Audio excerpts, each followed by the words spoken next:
Welcome to another episode of the Cat Breeding for Beginners podcast. I'm Pamela and I breed British Shorthairs in Perth, Western Australia. I have a real passion for cat breeding and exhibiting, and I want to share my knowledge and experience with you. I'm on a mission to help new cat breeders go from feeling intimidated, confused and having trouble getting started to confidently breeding happy and healthy cats whilst enjoying this amazing hobby. Hey, before we jump in, I want to invite you to take my What Kind of Cat Breeder Are You quiz. It's a fun little quiz that gives you real insight into where you are in your cat breeding journey and the next steps that are going to help you grow with confidence. You'll find it on my links page at catbreedingforbeginners/links. Go take it and let me know your results. Sometimes your cats have different plans to what you have, and you might think that something's going to happen in a certain way and it really doesn't. And this has happened to me twice in the last couple of weeks. I had a litter of kittens due and it did not go to plan at all. It was actually 5 kittens in the end. One of them was just a little embryo. The next one out was teeny tiny. The next one out was completely born. Oh, the next one out, was born past already. Then good 12 hours passed, and then the next one came out and it was so twisted. It had its one leg was facing down, one leg was facing up, and it was just, I don't know how she managed to birth it, but I don't know how. And then the one after that had passed away, which is kind of what you'd expect after a really long labour. I didn't expect her to be having those last 2 kittens. I thought she was done and dusted, so I wasn't really looking for anything or checking on anything. And during the night, she must have taken a long time to get that last one out, second last one out, and then the last one, of course, had passed away because of the time she took to get that one out. But whether it was already passed away or not before we got to that point, I don't know, because it was 12 hours after the first initial labour and births. And then I lost the little tiny teeny kitten as well. So 5 kittens, all gone. And, it's just a disaster from start to finish. And I thought, okay, well, I'm going to recoup and things will be good. I have another litter due this weekend. She's due on the 9th. Well, it's the 7th today and I just get a frantic phone call from Damien. He's been working from home and he's obviously heard something, gone into the back room where the cats are, where there is the girl that is due to give birth, who I'm about to put into the birthing cage tonight, and the girl who gave birth, who I'm about to take and pop back into the cattery tonight. Both of them running around in the room. One of them's got a baby hanging out of her. She's gone into labour, 3 days early. Oh my God, she's due on the 9th, and my cats never give birth on their due date. They are always at least a day after that.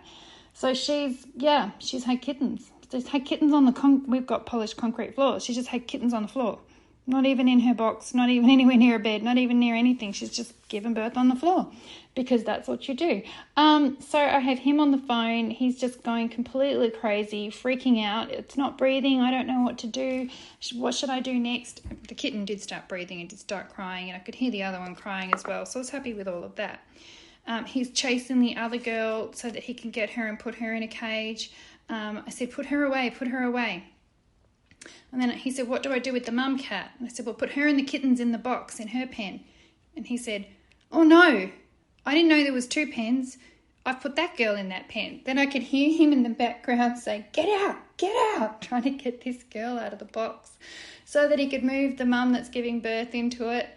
Oh my goodness, I could just imagine. He said that there was blood everywhere, all over the floor, everywhere, which is normal, but normally it's in the box and it's contained and it's soaked up by the bedding.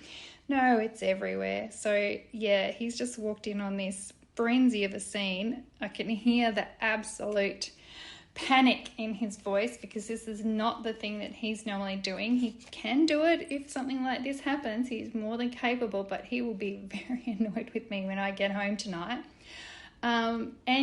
So she had completely different plans to what I had planned. What I had planned was I was going to come home tonight and I was going to take her and pop her into a nice pen and shut her in there, and she'd go into her box getting ready for the next couple of days so that she could give birth maybe on Sunday. It's Thursday now. And the other girl, I was going to get her to say goodbye to her friends, and then I was going to take her out and I was going to put her back in the barn, which is my cattery, and put her in with her friends, and she'd be happy out there and everybody was going to be good. I probably should have done it last night, but we were out, and when I came home the girls were snuggling together and I didn't really want to disturb them. And this is what the result is. I've now got to go home and clean up the mess, deal with the next kittens that are still coming because she was very full, and make it up to Damien because he's not going to be happy at all. I did say, leave everything to me, I'll clean it up when I get home, but he said no, I'll clean it up now, and he's gone to get some rags and water to clean all the floor because there's blood all over the floor. And so now I have this litter of kittens, and I must get in the car and get going now because I'm going to be in big trouble. I hope he never hears this back and realises that I took the time to make a podcast. But, I mean, what difference is it going to make? 15 minutes or so when I'm driving home. I've got a half-hour drive ahead of me to get home anyway. Chances are all the kittens will be out and birthed by the time I get there. But if you're planning for your cats to have kittens, most of the time they will make you wait. They will make you wait and wait and wait, and it will drive you insane. Even if you have the best recording of the dates, even if you've got it tight down to a 3-day window, they will still make you wait because it's not exactly 65 days. We say 65 days, but it is not exactly 65 days. The general rule is that they will go later and they will make you wait before they give birth. But every now and again, one of them will get the jump on you and go early. So that's why I always say to make sure they're set up in the birthing area by, when they're due in 3 days' time. So for me, it's just something I've got to deal with, that she's given birth right now instead of in 3 days' time.